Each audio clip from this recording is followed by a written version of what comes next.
सुन है आसमान और कान लगा है जमीन कि मैंने लड़कों को पाला पोसा, उनकी परवरिश की, उनकी जरूरतों को पूरा किया, लेकिन उन्होंने मुझसे सरकशी की। तलब करेगा खुदा जमीन और आसमान को, ये गवाह है खुदा के। और ये कैसे गवाह है, ये कैसे हो सकता है कि आसमान खुदा की आवाज सुने, जमीन खुदा की आवाज सुने। इंसान की जिंदगी के अंदर आसमान और जमीन बड़े जरूरी हैं, क्योंकि आसमान से जब बारिश आती है, आसमान से जब ओस गिरती है, जमीन अपना हासिल देती है। इंसान की हर एक जरूरत की चीज इंसान को जमीन से मिलती है। जब बनी इसराइल को खुदा ने मुल्क मिस्र से निकाला और खुदा ने उनसे कहा, खुदावंद अपने खुदा की इबादत करना तो मैं तेरे रोटी और पानी पे बरकत डालूंगा। कैसे रोटी और पानी पे खुदा बरकत डालेगा? जब इंसान नाफरमानी करता है तो खुदा आसमान को बंद कर देता है। और फिर जब हम हजई नबी का सहीफा पढ़ते हैं तो वहां पे बयान किया गया है, इसलिए ना आसमान से ओस गिरती है ना जमीन अपना हासिल देती है। आसमान और जमीन बड़े जरूरी है इंसानी जिंदगी के अंदर। जो कुछ आप खाते हैं, जो कुछ आप पहनते हैं, ये सब कुछ जमीन से इंसान को हासिल होता है। ये जो कपड़े आपने पहने हैं, ये जमीन आपको देती है। जो खुराक आप खाते हैं, ये जमीन से मिलती है। किसान से पूछे जब बारिश नहीं होती तो वो किस कदर खुदा से दुआएं करता है। इसलिए खुदा का बंदा आसिफ बयान करता है, अपनी उम्मत की अदालत करने के लिए वो आसमान और जमीन को तलब करेगा, सारे लोगों को तलब करेगा, आसमान और जमीन को गवाह ठहराएगा और खुदा अदालत अपने लोगों की करेगा।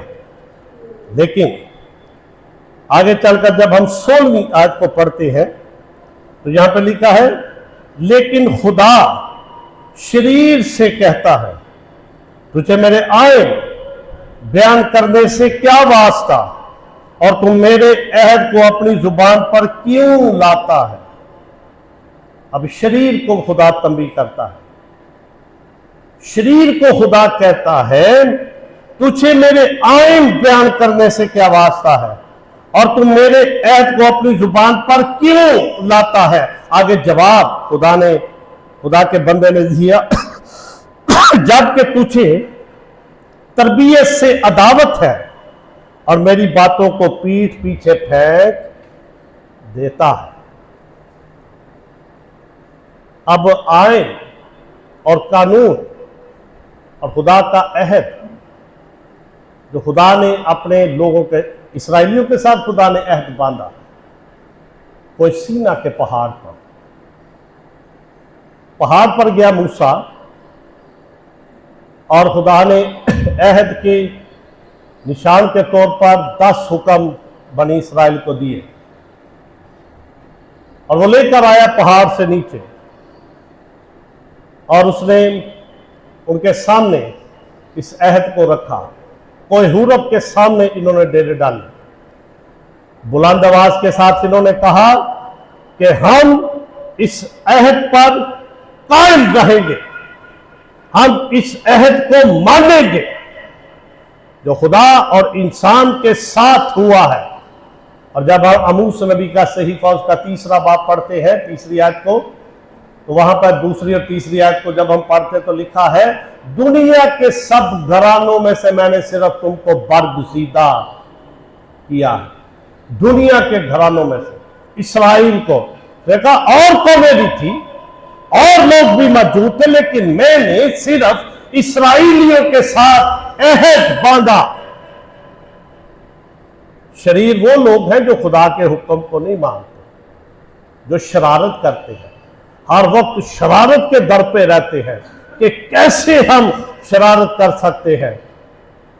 कोई भी हो सकता है, लेकिन अगर हम खुदा के कलाम में से देखें तो हम समझे कि हम सारे शरीर हैं, हम सारी शरारत करते हैं। और खुदा का कलाम क्या बयान करता है? शरीर से कहता है, क्या वास्ता है तुझे मेरे आइन के साथ, और क्यों तू मेरे अहद को बयान करता है? तू तो तरबियत हासिल नहीं करना चाहता, तू मेरे कलाम को सुनता है, पीठ पीछे फेंक देता है। शरीर के बारे में, और वो हर शख्स शरीर है जो खुदा के कलाम पर अमल नहीं करता, जो खुदा के कलाम को सुनता है और पीठ पीछे फेंक देता है। अगर हम दुनिया के अंदर दुनिया की रस्मों की बात करें, हम नहीं छोड़ना चाहते रस्मों को, हम उनके साथ लिपटे रहना चाहते हैं। जब हम कहते हैं कि ये ना करो तो लोग कहेंगे, लो ये नवे चौधरी आ गए, हमारे बाप दादा ये रस्में करते थे।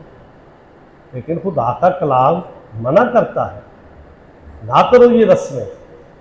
और बनी इस्राइल को भी यही किया गया खरूज की किताब के 23वें बाब में कि उन जैसी रस्में ना करना। और हम जिस माहौल में रहते हैं, जहां पे हम जिंदगी बसर कर रहे हैं, ये हमारी रस्में नहीं है। हमने हिंदुओं से अडॉप्ट की हैं रस्में, हमने सिखों से अडॉप्ट की हैं रस्में, हमने दीगर मज़ाहब से अडॉप्ट की हैं रस्में। लेकिन जो रस्में बाइबल मुकद्दस में हैं, उन पर हम अमल नहीं करते हैं। जब हम मना करते हैं, लोगों को अच्छा नहीं लगता। और खुदा का कलाम क्या कहता है? खुदा शरीर से कहता है, तुझे मेरे आइन बयान करने से क्या वास्ता, और तू मेरे अहद को अपनी जुबान पर क्यों लाता है? तुझे तरबियत से अदावत है, दुश्मनी है तुझे, तरबियत नहीं हासिल करना चाहता तू, और मेरी बातों को पीठ पीछे फेंक देता है। खुदा का कलाम ये बयान करता है। दुनिया के अंदर कहते हैं जी बड़ी बेदारी आ गई है, चैनल बड़े काम कर रहे हैं, एनजीओस बड़ी काम कर रहे हैं, लेकिन मैं समझता हूं मेरी नजर में वो शरीर है। मत्ती की अंजील उसका 6वां बाब पहली आयत बयान करती है, खबरदार अपने रास्तबाजी के काम आदमियों के सामने दिखाने के लिए ना करो। जब तू खैरात करे, नेकियां करे, भलाई के काम करना चाहे, तो अपने आगे क्या कर? अपने आगे नरसिंगा बजवा है ना। ऐसे हम कहते लै जिन इधर पूरी कलीसिया नूं पता ना लगे, मतलब पादरी तो नहीं पैसे खा गया, सैशन तो नहीं पैसे खा गए। अगर तेरा ये हाथ दे रहा है तो इस हाथ को समझना। तो इसका मतलब क्या हुआ कि शरीर कहता है, वो अपनी जुबान से खुदा का कलाम बयान करता है, वो अहद की बातें बयान करता है, लेकिन वो तरबियत हासिल करना नहीं चाहता। खुदा के कलाम को सुनता है, पीठ पीछे फेंक देता है, कुर्बानियां भी करता है। अगर आप यहाँ पे खुदा के कलाम की बातों को देखें, वो सब कुछ कर रहा है। खुदा उसको क्या कहता है? खुदा कहता है, अगर आप 8वीं आयत से, मैं तुझे तेरी कुर्बानियों के सबब से मलामत नहीं करूंगा, और तेरी सौंपनी कुर्बानियां बराबर मेरे सामने रहती हैं। ना मैं तेरे घर से बैल लूंगा, ना तेरे बाड़े से बकरे, क्योंकि जंगल का एक एक जानवर और हजारों पहाड़ों के चौपाए मेरे ही है। मैं पहाड़ों के सब परिंदों को जानता हूं, और मैदान के दरिंदे मेरे ही है। अगर मैं भूखा होता तो तुझसे कह ना कहता, क्योंकि दुनिया और उसकी मामूरी मेरी है। क्या मैं सांडों का गोश्त खाऊंगा या बकरों का खून पीऊंगा? खुदा के लिए शुक्रगुजारी की कुर्बानी। अब यहां पे आप देखें कि खुदा वासी कर रहा है आसफ की मार्फत, वो मुझे जरूरत नहीं है कि कुर्बानियां लेकर आओ, खुदा पे एहसान कर रहे हो कि मैं ये दे रहा हूं। खुदा कहते मुझे याद है 8वीं आयत में खुदा कहते हैं मैं तुझे तेरी कुर्बानियों के हिसाब से मलामत नहीं करूंगा, तेरी सौक्तनी कुर्बानियां बराबर मेरे सामने रहती है। कहता मुझे पता है तू क्या कर रहा है, तू क्या दे रहा है, लेकिन जरूरत नहीं है मुझे। अगर तू ये समझ रहा है, ये सोच रहा है, तेरे अंदर ये बात है कि मैं दे रहा हूं, बिल्कुल उसी तरह 2 हैकल में शख्स आकर खड़े हो गए दुआ करने के लिए। एक फरीसी था, एक महसूल लेने वाला फरीसी। खुदा वो कहता है शरीयत को मानो, कहता है खुदावंदा मैं तेरा शुक्र अदा करता हूं, मैं बड़ा पाक दामन हूं, बड़ा परहेजगार हूं, हफ्ते में 2 दफा रोजा रखता हूं, दायकी भी देता हूं, और इस शख्स की मानद नहीं है, यह बड़ा बुरा शख्स है। उसने कहा जी मैं इस काबिल नहीं कि अपनी आंखें तेरी तरफ। वो शरीर है, वो खुदा के हुक्मों को तोड़ता रहा है, वो रिश्वत लेता रहा है, महसूल पर बैठकर लोगों से नाहक लेता रहा है। लेकिन उसने कहा अब मैं आ गया हूं तेरे पास। खुदा जानता है हम क्या करते हैं, और यही बात कह रहा है कि खुदा अदालत के लिए सारी उम्मत को इकट्ठा करेगा, सारे लोगों को खुदा इकट्ठा करेगा, और खुदा जमीन और आसमान को भी तलब करेगा अदालत के लिए।